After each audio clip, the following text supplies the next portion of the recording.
The world of foster care and adoption is filled with a dizzying amount of abbreviations and acronyms. CASA, ICPC, GAL, DCFS, IEP, RAD, there's so many. No wonder we are confused. And what can be extra difficult is that sometimes our foster care or adoption agencies assume that we know what all of these things mean because they're just so used to it. They are so steeped into that lingo that it is just second nature to them.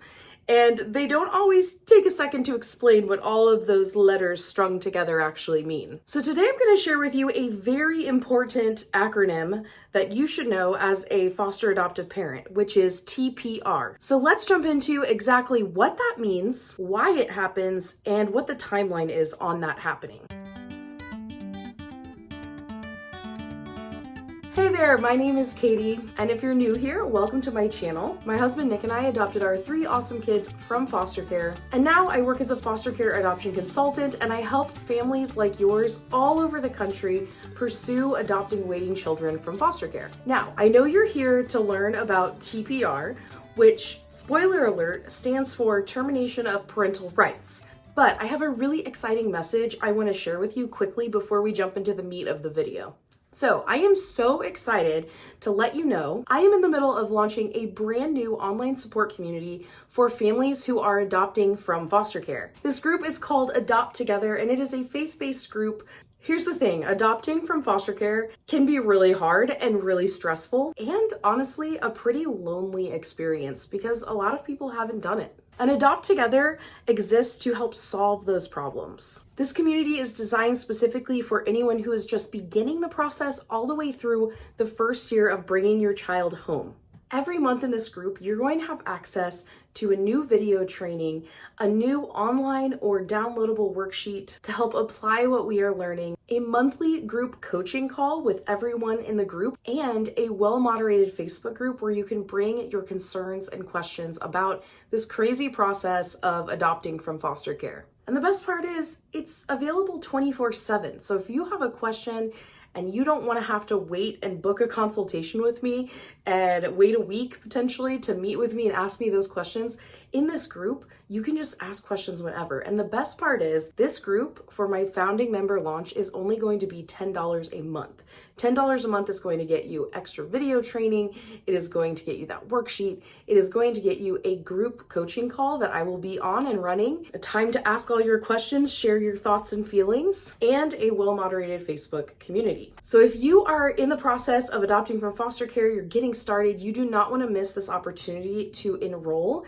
Our enrollment will be opening in 1 week, and it will only be available for a short time before we close the doors again until later in 2024. So right now, you can click on the link in the description box below and get on that wait list so that you get an email once those doors are open.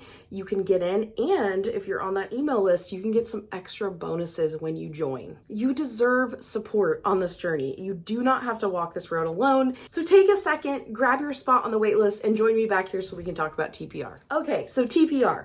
We already covered the fact that TPR stands for Termination of Parental Rights. And knowing how that acronym breaks down is great and everything, but what does it really mean? So adopting from foster care is very different than adopting an infant domestically because of this big reason. When you adopt an infant and you work directly with the birth mother, that birth mother has had the opportunity to be the one to choose the family that their child will go to. And this mother has done nothing wrong, nothing illegal, nothing harmful to this child that is causing that child to be adopted by another family. However, in foster care adoption, the reason this child is being adopted is because the state has taken away the rights of the parents because of their inability to provide a safe and stable environment for that child to grow. And this is what we call the termination of parental rights. So why does TPR happen? If you're familiar at all with the foster care system, then you probably know that the main goal of foster care is to reunify children with their families, if at all possible. When the child is in foster care, technically the state or county has custody of that child. However, the parents still do have some parental rights. For example, it is very common that while a child is in foster care, the foster parent cannot just decide to go change that kid's hairstyle and get them a whole new haircut and dye their hair and all that stuff. You often have to get permission from the biological parent to be able to do that. Same if you were to travel out of state or if you were to travel somewhere else with your foster child, they often have to request permission from the biological parent because they do still have those parental rights, even when they don't have custody of the child. And so during this time, while the child is in foster care, the biological parent is given a case plan. And this case plan is designed to help the parents get things back on track to be able to provide a safe and healthy environment for their child. And there should be a team of people coming around this parent to help make those things possible. So things that they'll put on a parent's case plan would be maybe getting a stable job, stable employment, showing negative drug tests, attending parenting classes, attending anger management classes, depending on the reason why the child was removed from their care in the first place. So after a child has been in foster care for a certain amount of time, the time can vary quite a bit state to state. TPR occurs when the biological parent has not met their case plan, and so their child's plan is now moving from reunification to adoption. This means that the county or state has given the biological parent what they deem an adequate amount of time to improve their situation and implement the case plan, but that parent has not met the requirements in order to provide a safe and stable environment for their children. Now, obviously, I just explained to you that this happens once the parent has not met that case plan after a certain amount of time, but that when question can be a lot more complicated because it depends so much on where in the country you are, what the reason was the child was taken from their parents, etc. I know of some states in the US where kids stay in foster care for a much longer time because that state deems itself a family reunification focused state. So some states will take longer to move to that TPR and adoption phase because they want to give biological parents as much time as possible. Obviously, there are pros and cons to that. We do have sometimes in those situations, kids sitting and waiting in foster care for much longer than necessary and not being able to be adopted into a stable situation. And then they get so old that it's hard for them to find adoptive families because a lot of families want to adopt very young children, unfortunately. And so there's this whole can of worms that comes along with it.